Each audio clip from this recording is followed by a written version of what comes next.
Hi, I'm Black Dragon, and welcome to my YouTube page, Black Dragon National President. Today, we're going to talk about 10 situations that could arise which could cause the one percenters to come and take your cut.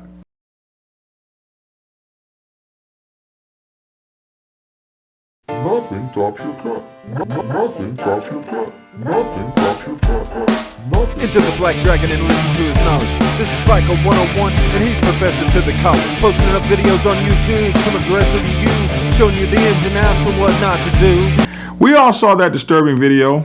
Quite frightening, wasn't it? Some poor bloke overseas, pulled over on the side of the road or something, having the colors cut off of his vest by a 1% motorcycle club that wasn't messing around.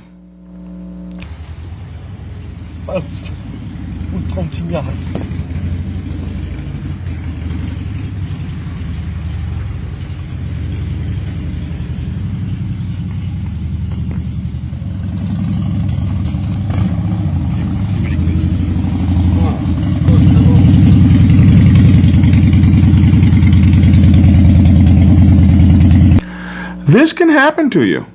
It happens all the time. And whereas some of my colleagues out there who make these videos posted videos saying, hell yeah, I love to see that when it happens, I really didn't see too many people talk about the reasons that it can happen to you.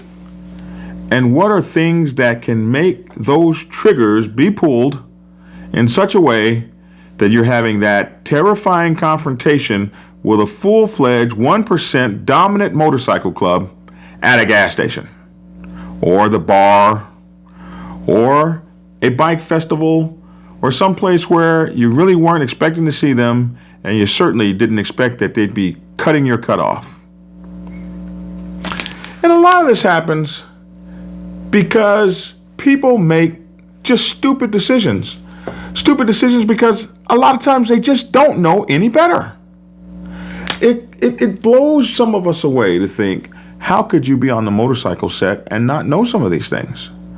But a lot of people don't know. Some people are new to the set. Some people are in areas that don't have much exposure. And some people just, their eyes aren't open. They make these crazy kind of mistakes. And then others of you are a little different. You test the waters. You push the waters almost to the point of no return. Like somehow dealing with these one percenters in a negative way is going to prove to be prosperous for you. Like, what are you thinking? I liken it to somebody who walks out into the jungle with a roll of toilet paper into the lion's territory. And they walk out with this toilet paper as though this is going to protect them. And they lay down on the ground in front of the mighty lion. And as it creeps up on them, they pop up with this roll of toilet paper and hold it up to threaten that lion. And they actually think that this roll of toilet paper is going to back down a mighty lion. And that's crazy. Nobody does that.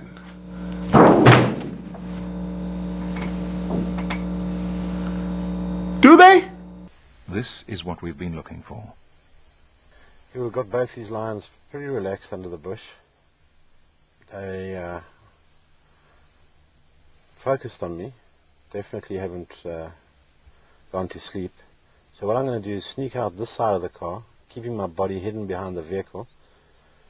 Once I realize that they're completely relaxed with me outside the car, I'm going to get down on all fours and crawl towards them.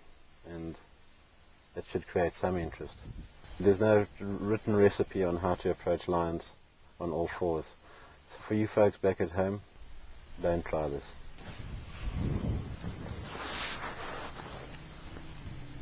Okay, let's go.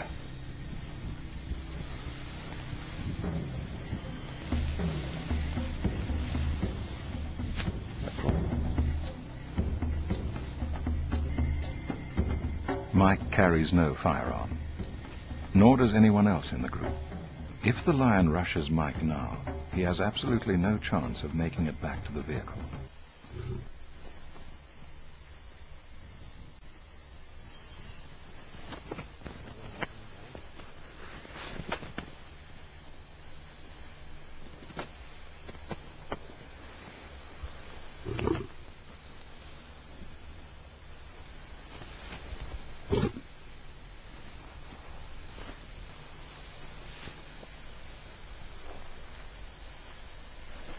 The slight lashing of the tail indicates sensitivity to a possible threat.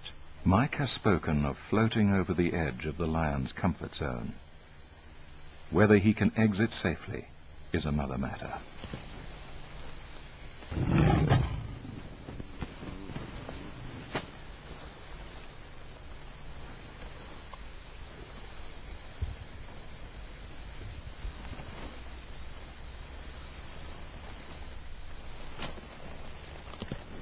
You can imagine that you can threaten the king of beasts with a toilet roll, and that's simply not to knock him out with or...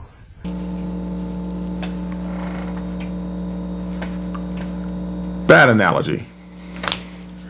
Because the problem is, when you do get away with those small things, you start encroaching and going bigger and bigger. When you get away with something, or when you get by with something that is so impossible to believe that you got by with, you tend to get bolder and bolder and make bolder and bolder steps until such time as it doesn't work for you.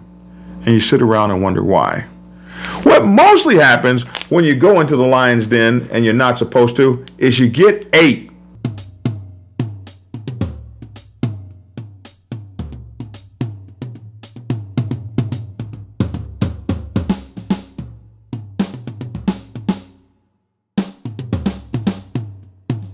Like that.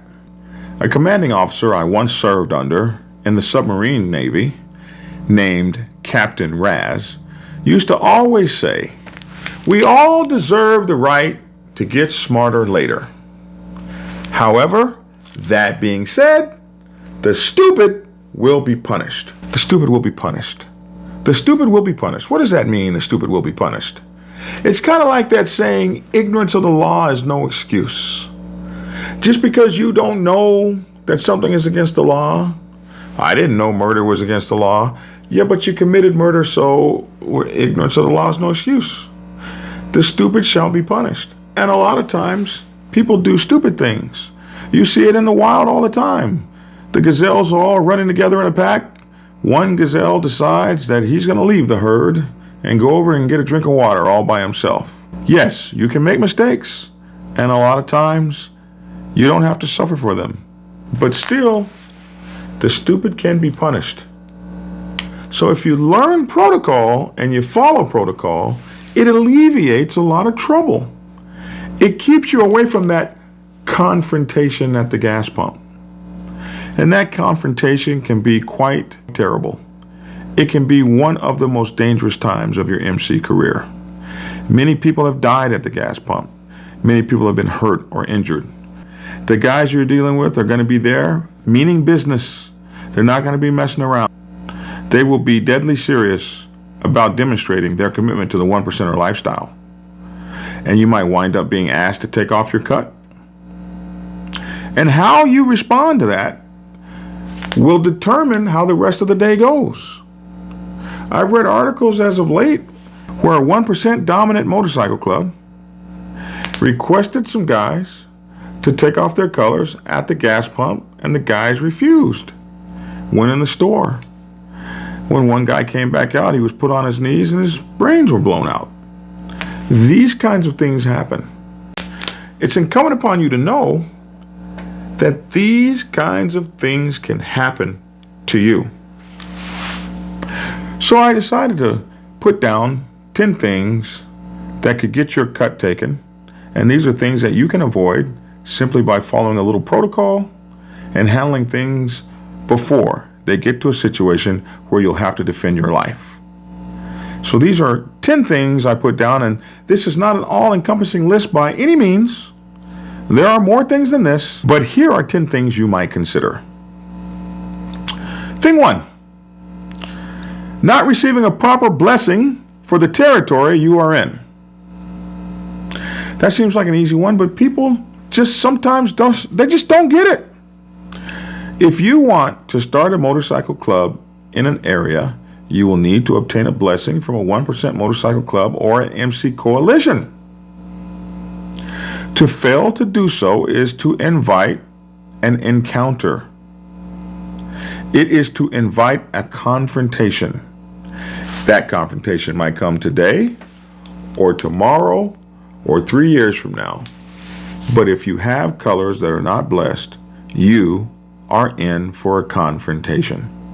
I had one reader write to me, Black Dragon, I want to start a motorcycle club, and I'm listening to your videos and looking at your videos, and you say that we need to get a blessing, and my dad said that's not true. We don't need a blessing. Your dad's wrong. If you want to avoid confrontation, you'll go get your blessing. Thing 2, not getting permission to pass through territory or visit. So a lot of times you might not know the lay of the land in the area that you're going to. Your aunt lives there, you haven't seen her in about 17 years, and you want to go hang out, and you're going to be there about 3 weeks, and you want to wear your colors. Hang out at the bars and hang out with bikers. But there could be tension in that area, and there could be trouble with new clubs coming in. One of the things that you can do before you get there or before you travel through or pass through a territory is call ahead to the local coalition and make sure that your colors are granted a pass in that area. Nothing like being able to give someone a phone number and a contact person to call when they pull you over and question the legitimacy of your colors.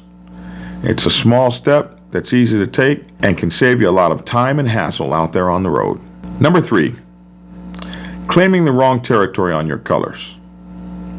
I remember a long time ago, maybe 25 years ago, when I was in San Diego and there was a small club there, they decided they would put California rockers on their cuts. They honestly didn't know any better. Remember, the stupid shall be punished? While they were in San Diego, nobody really noticed or even cared. But when they left San Diego and they went over to, I believe it was Las Vegas, there they ran into a very notorious 1% motorcycle club when they were eating at a restaurant. The club came up to them and said, hey, we've made a few calls to California and nobody recognizes that you're supposed to be wearing that California rocker. Took those guys by complete surprise. They had no idea that they had made a mistake, but they could tell by the attitude of that 1% motorcycle club that to not remove those colors at that time would create a situation for them that would be confrontational. So they made the wise choice, removed their cuts, and went back home and got educated. That was a harmless situation, but it doesn't always go like that. I've seen situations where motorcycle clubs thought they were doing the right thing. For instance, they put together their new cut in an area that they've been recently blessed in without realizing that in this area they don't let you put the city on your back. They have some other designation that they want you to wear. So it's best to get those things ironed out beforehand so that you're not confronted with them while standing at the gas pump. Number 4, wearing the support patch of the wrong dominant in the wrong area during time of war or conflict. Well, as you can imagine, if you're a 99%er with a support patch on, it behooves you to be aware of what's going on the set where your dominant is concerned. When you're getting ready to travel, you may want to call them and ask them, are there any troubles in any areas that you're going to be in? This will keep you out of that situation where you're facing down a hostile 1% motorcycle club bent on taking your colors. Number 5, opening a new chapter without a blessing. So we talk a lot about opening new motorcycle clubs without a blessing, but sometimes when you have several chapters up and running, you might make the mistake of opening up another chapter somewhere in that same state maybe, and you didn't think that you needed a blessing to do so. In most areas, even opening up new chapters requires a blessing. So putting your guys into a new area, even in the same state, without getting that blessing, could result in the dominant showing up and demanding that chapter's patches and cuts because proper MC protocol was not followed to start that chapter. Number 6, wearing some kind of quirky television show motorcycle club cut. And of course, we always think of Sons of Anarchy, but there are others, and there will be others. And people will always go out and get that memorabilia and wear it around. Just a word of warning to the wise. Don't wear that stuff to biker rallies or biker bars or any place a motorcycle club may show up. And certainly don't wear that stuff when you're riding your motorcycle. Some of the stuff is cool, but the thing you gotta know about this is anything that says MC on it and has a bottom rocker should be avoided like the plague.